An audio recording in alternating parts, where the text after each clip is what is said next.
ओम नमः शिवाय। आज हम बात करेंगे कि श्राद्ध तो हम पितरों की शांति के लिए करते ही हैं।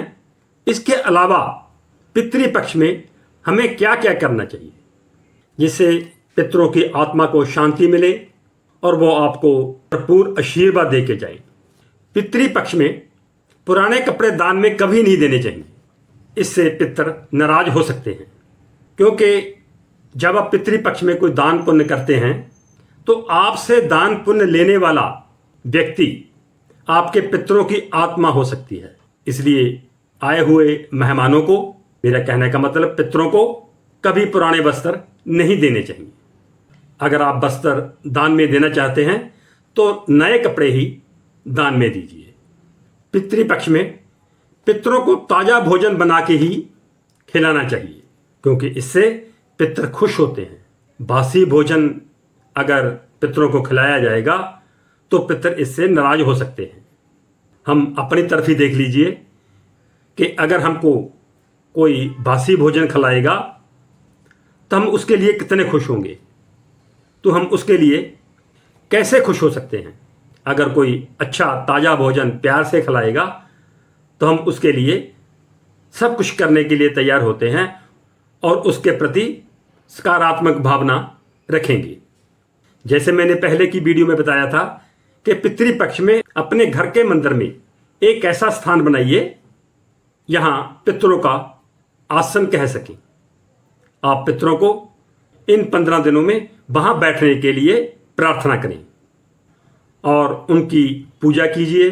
पूजन में सफ़ेद फूल, पितरों के लिए सफ़ेद फूल ही अच्छे होते हैं।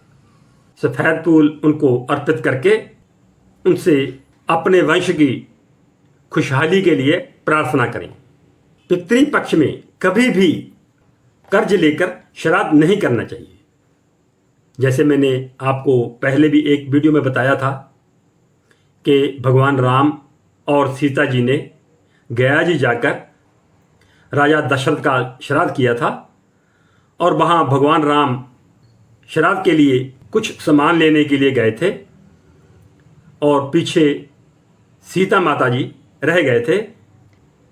राजा दशरथ जी ने फाल्गु नदी से अपनी एक बाइजू निकालकर कुछ खाने को सीता माता से मांगा था, लेकिन माता सीता के पास कुछ नहीं था, क्योंकि भगवान राम श्राद्ध का सामान लेकर अभी वापस नहीं आए थे।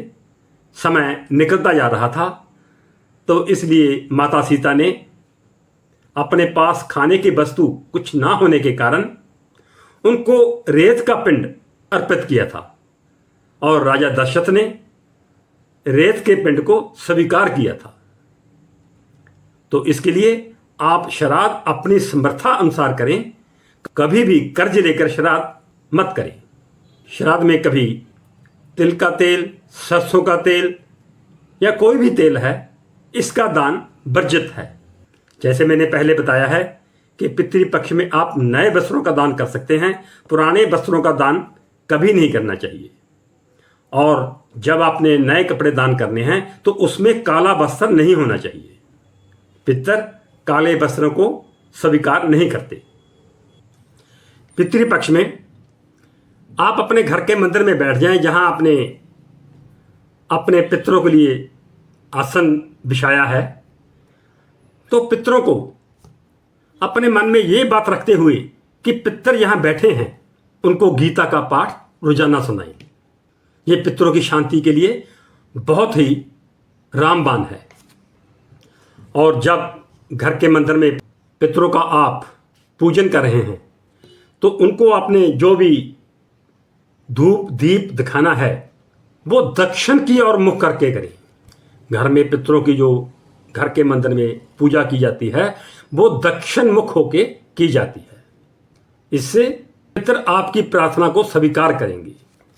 जब आप नियमित सुबह अपने घर के मंदिर में पितरों का पूजन करेंगे तो उसके बाद, क्योंकि जब भी कोई पूजन करना होता है जल और अग्नि का वास रखना होता है, और जो जल आपने पूजा से पहले रखा है उसमें आप काले तिल डालकर भगवान सूर्य को उस जल का अर्घ दें। तो पितरों की शांति के लिए ये उपाय बहुत अच्छा है। आपके घर के आसपास पीपल या बरगद का पेड़ है तो उसको जल अर्पित करें। इससे भी पितरों को शांति मिलती है और पितर आपको उसके बदले में भरपूर आशीर्वाद देते हैं। पितृपक्ष में जब भी आपके आगे कोई हाथ फैलाए, आपसे खाना मांगे, तो उसको कभी भी मना मत कीजिए, क्योंकि जैसे कहते हैं कि ना जाने किस भेष में नारायण मिल जाए, तो पितरी भी किसी भी भेष में आकर आपसे खाना मांग सकते हैं। तो पितृपक्ष में किसी को भी खाने के लिए मना मत करें। श्राद्ध में तर्पण के समय एक फूल का बहुत ही विशेष महत्व माना गया है। जानिए क्या है इस फूल का नाम। जैसे आप जानते हैं कि हिंदू धर्म में पितृपक्ष का एक बहुत ही काफ़ी महत्व है। इस दौरान पितरों की आत्मा की शांति के लिए लोग श्राद्ध करते हैं। मान्यता है कि सभी पितर पितृपक्ष में पृथ्वी पर आते हैं और अपने परिवार को आशीर्वाद देते हैं। उनकी इच्छा होती है कि उनकी संतानें उनका श्राद्ध तर्पण व पिंडदान करें ताकि उन्हें शांति मिल सके। मैं बात कर रहा था एक फूल की, कि अगर वो फूल शामिल ना किया जाए तो तर्पण और पिंडदान के समय पूजा अधूरी मानी जाती है। और इस फूल का नाम है काश, जिसकी ये फोटो आप देख रहे हो, ये काश का फूल है। ये एक जंगली पौधा है, ऊंचाई में 12-13 फीट तक चला जाता है। इसके ऊपर जो फूल लगता है वो फूल काश का फूल कहलाता है। मिल जाता है, ऐसी बात नहीं। आप किसी जंगल में, वीराने में या सड़कों के किनारे पर भी इस फूल को, काश के फूल को देखा जा सकता है। थोड़ा सा ढूंढने पर यह फूल मिल जाता है। तो इसलिए तर्पण के समय काश के फूल का इस्तेमाल करना है। पहल तो आप काश के फूल को दें। अगर काश का फूल आपको कहीं से प्राप्त नहीं होता तो आप जूही, चंपा या मालती के फूलों से भी तर्पण कर सकते हैं। एक बात और, श्राद्ध और तर्पण के लिए कभी भी गलती से बेलपत्र, केवड़ा, कदम्ब, मौलश्री, करवीर और लाल काले फूलों का इस्तेमाल नहीं करना चाहिए। मान्यता है कि ऐसा करने से पितर निराश और नाराज हो जाते हैं और वो नाराजगी पितृदोष में कन्वर्ट हो जाती है, जिसके बहुत भयंकर परिणाम सामने आने लगते हैं।